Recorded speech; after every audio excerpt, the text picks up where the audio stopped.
The call came while I was wiping grease from my hands.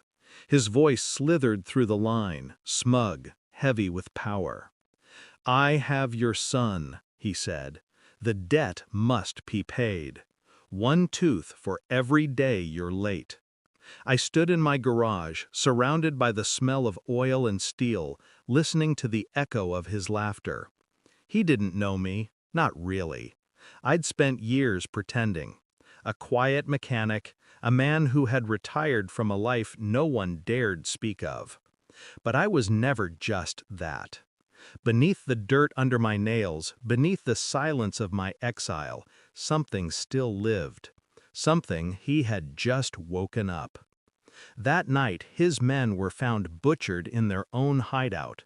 No signs of forced entry, no alarms tripped, only death, arranged in silence, efficient and precise.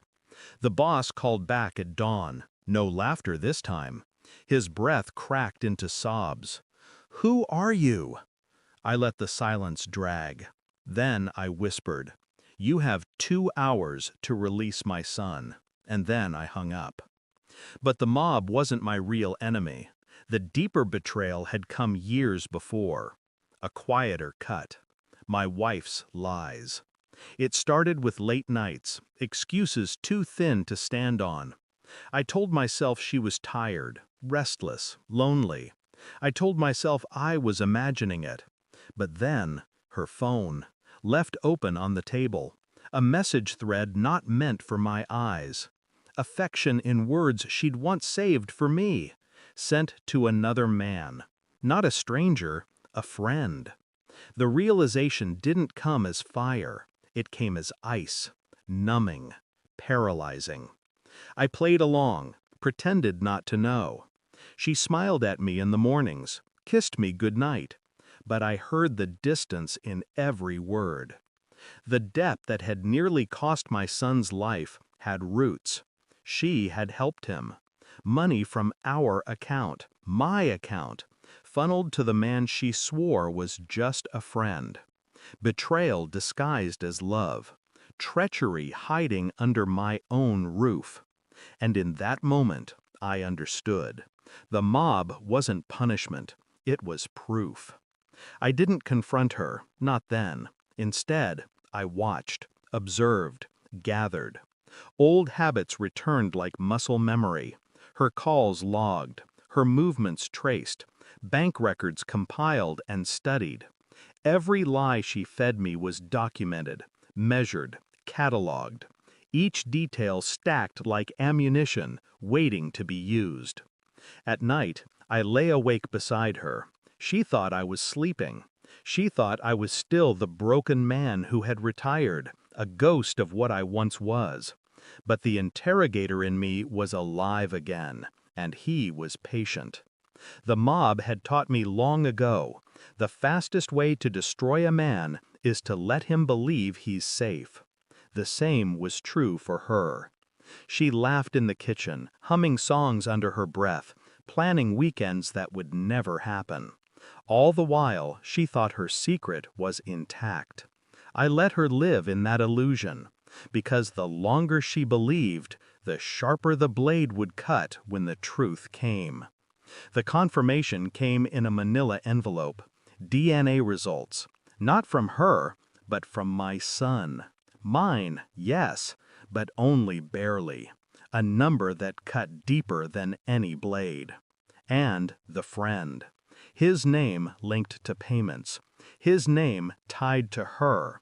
His name carved into the wreckage of my marriage. I sat at the kitchen table as she cooked dinner. Steam rose from the pot. Garlic, onions, meat. The smell of normalcy. I slid the envelope across the table. She frowned, confused. Then she opened it. The color drained from her face. Her lips parted, a soundless plea spilling into the air. I didn't raise my voice. I didn't ask questions I already knew the answers to. I just said one word. Why? Her mouth trembled. It wasn't. I raised a hand. Silence. The weight of the truth crushed her where she sat. She looked at me then as if seeing me for the first time. And maybe she was. I didn't scream. I didn't strike. I simply stood, collected the papers, and placed them in front of her plate. "Eat," I said, "with the truth in front of you." She shook her head. Tears welled. She reached for me, but her hand froze when she saw my eyes. Cold, detached, final. I left her there, surrounded not by evidence, but by the life she had destroyed with her own hands. No threats, no promises, just silence. And silence was always the sharpest punishment. I slept in the garage that night. The hum of engines, the smell of oil, familiar, honest things. When I woke, the house was empty, her closet bare, her car gone. She had chosen her exit, or maybe she had chosen it years ago. I sat on the concrete floor, cigarette burning between my fingers, and thought of my son, his laugh, his future. She had tried to poison both. She had failed. The mob was gone, their bodies cold. She was gone, her lies colder still. And me? I was alone, but not broken. Because now there were no more illusions, only truth. And truth is enough. Thanks for watching.